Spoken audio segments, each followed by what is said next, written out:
dalili ambazo mpenzi wako akikuchoka lazima atakuonyesha.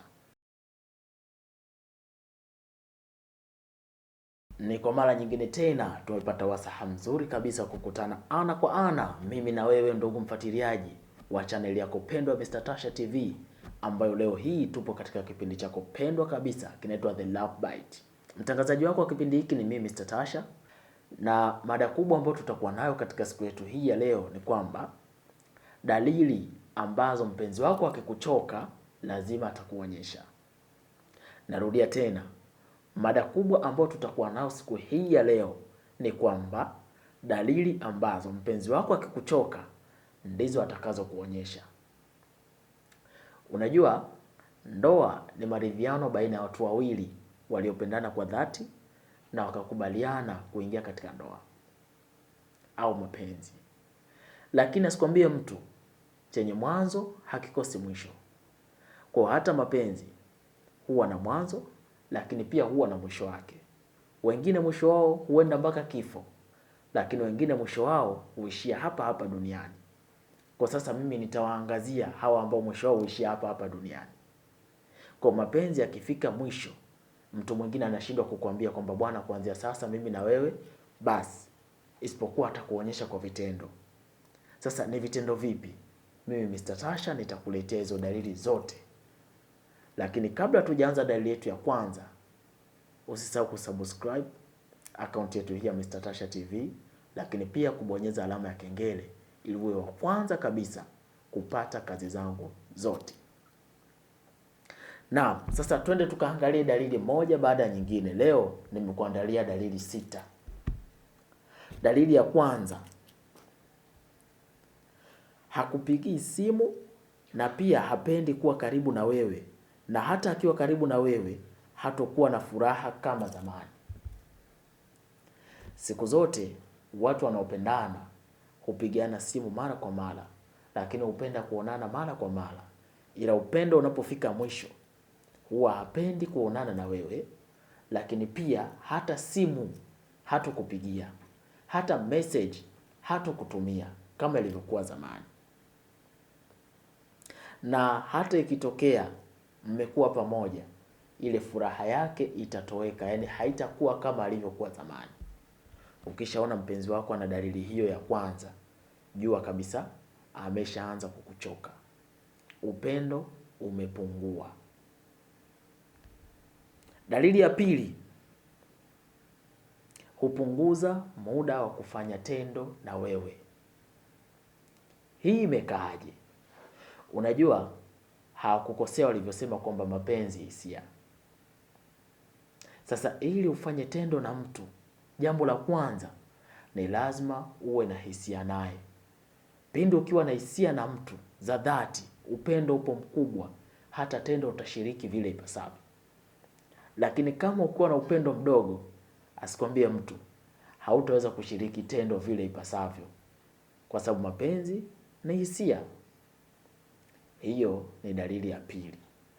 Lakini naomba msininukuu vibaya. Ukaona hizi dalili ukaona mpenzi wangu anipendi, kuna muda pia fanya research. Lakini nakuja na dalili ya tatu. Hupunguza kujali kuhusu wewe kama alivyokuwa anajali zamani. Unajua, mtu yeyote anayekupenda kwa dhati lazima awe anajali sana kuhusu wewe. Cha kwanza, atahitaji kujua umekula nini, atahitaji kujua umevaa vipi. Kama hujavaa vizuri atakwambia hapana, hapa naomba ubadilike, vaa hivi na hivi na hivi. Hapo utaonekana smart. Lakini hivyo vitu vyote unaweza ukaona havipo au vimepungua, basi ujue kabisa hapo upendo unaelekea mwisho.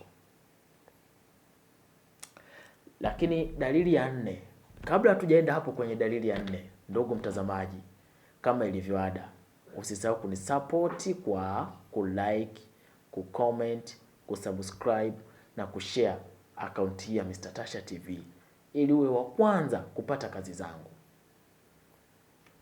Tunaendelea na dalili ya 4 ambayo ukiona kwa mpenzi wako ujue kasa upendo unashuka. hapokei ushauri wako na kuufanyia kazi kama ilivyo zamani. Siku zote wawili wapendanao hushirikishana mambo yao, na baada ya kushirikishana hupeana mashauri kwamba bwana, katika jambo hili fanya hiki, hapana, kwani tusifanye hivi, tufanye hivi. Kwa mtu anakuta anapokea ushauri na anaufanyia kazi. Lakini ukiona kila ushauri unaotoa unapingwa, kila ushauri utakaotoa haufanyiwi kazi, basi ujue kabisa hapo upendo unaenda mwisho. Lakini uko nyuma ulikuwa ukitoa ushauri unasikilizwa, au kama sio ushauri mzuri unaboreshwa, lakini unaona vitu vyote havipo, basi ujue kabisa huo upendo unashuka. Dalili ya 5, hana msaada na wewe hata unapokuwa na matatizo, au kupunguza msaada na wewe pindi unapokuwa na matatizo. Naomba nirejee kauli yangu ya awali. Nilisema kwamba mtu anayekupenda kwa dhati lazima akujali, na hata unapokuwa na matatizo lazima apambane kwa hali na mali, apambane kuhakikisha wewe unanasuka katika hilo tatizo ulokuwa nalo. Lakini mtu asiyekupenda au mtu ambaye upendo wake unaenda mwisho hatoshawishika kukupambania kwenye matatizo yako, na hata ataamua kukupambania, basi atapambana ili tu kuonyesha umma kwamba nimeshiriki, lakini hatoshiriki kwa asilimia kubwa kama ilivyokuwa zamani. Hiyo ni dalili ya 5. Sasa tuende tukaone dalili yetu ya 6. Hii ni dalili ya mwisho kabisa katika zile dalili nilizokuandalia, lakini hii dalili ni dalili kubwa na muhimu kweli kweli, ambayo unapaswa uizingatie na viweke katika akili yako. Lakini kabla sija kuambia hiyo dalili ya 6, make sure umesubscribe account ya Mr. Tasha TV, lakini pia umebonyeza alama ya kengele. Utatisha sana. Ili kupata ya madini yote ninayoyatoa, ni lazima ufanye hivyo vitu, ili mimi nikitoa tu madini notification ikufikie kule kwamba nimetoa, ili wewe wa kwanza kutazama, kulike, kucomment na kushare pia. Dalili yetu ya 6. Dalili yetu ya 6 anasema hutafuta sababu za kugombana na wewe mara kwa mara. Dalili ya 6 anasema hutafuta sababu za kugombana na wewe mara kwa mara. Nisikilize ndugu yangu, mtu yoyote yule ambaye hakupendi, mtu yoyote yule ambaye mapenzi yake yameshuka, atakuwa na chokochoko nyingi mno, atakuwa anatafuta sababu za kutaka kugombana na wewe, kwa sababu hapo anaweza akaanzisha ugomvi kidogo ili wewe upanic. Ukisha panic, siku zote anayeanza julikani, bali anayemaliza ndio hujulikana.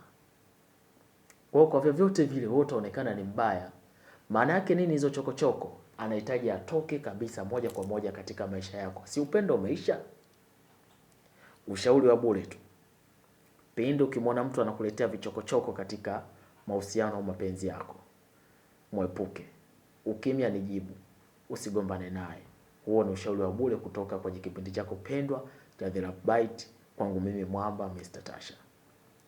Niseme asante sana kwa kunisikiliza mwanzo mpaka mwisho katika hiki kipindi chako pendwa kabisa kinaitwa Love Bite, ambacho kinapatikana hapa hapa YouTube channel ya Mr. Tasha TV, na mtangazaji wako ni mimi Mr. Tasha pekee. Na bila kusahau, napewa udhamini mnono sana na ndugu zangu pale wanaitwa Busati TV. Miamba kabisa hii, ni shukuru sana. Hao Busati TV ndio watu ambao wameproduce tamthilia House Girl, lakini wanatamthilia ya maisha ya ndoa. Pia usisahau kuifuatilia, inapatikana hapo hapo mjini YouTube. Ni tamu sana, na visa na mikasa. Lakini pia nyuma ya kamera pale nina ndugu yangu ambaye ni kameramani na ni editor pia, anaitwa Jafizo FX. Lakini pia na ndugu yangu mwingine wa maana kabisa, yeye ndo anahakikisha sauti yangu inakuwa clear kabisa, anaitwa Isote the Ghost. Lakini pia na manager mfadhili wangu hapo, anaitwa Bwana Kilamba Ukwaju. Hii ni timu yangu ya ushindi, na hakikisha mimi nasonga mbele na nakuwa bora, nakuwa best miongoni mwa the best, au sio? Asanteni sana. Mungu awabariki. Usisahau kulike, kucomment, kushare, kusubscribe. Asanteni sana, tukutane next time katika kipindi hiki cha Love Bite ambacho kinapatikana hapa mjini YouTube, Mr. Tasha TV. Karibu.